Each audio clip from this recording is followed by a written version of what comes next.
In just a few weeks, it will be time for the 8th Annual Tacoma Community College Diversity Film Festival. And once again, it will be held at the Grand Cinema.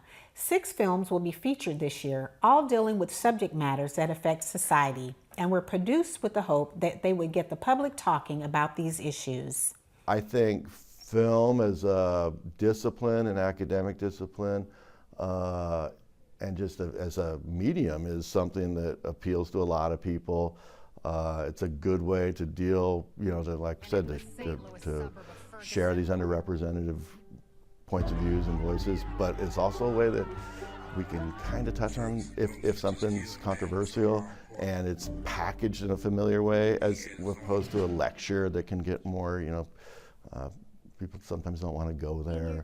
We're talking about defining diversity, and which is hard. We've struggled. We want films that are made by filmmakers that are sort of outside the mainstream, that represent marginalized people, that different voices.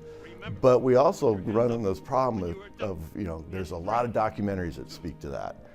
But we don't, this is not a documentary film festival. And there's also the problem with a lot of international films obviously speak to that, but this is not an international film festival. So we always try to have a balance between, maybe 1 or 2 foreign films.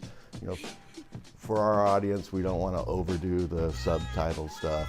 This year was sort of the first year that we, as a committee, determined let's come up with a theme, and it was defining America.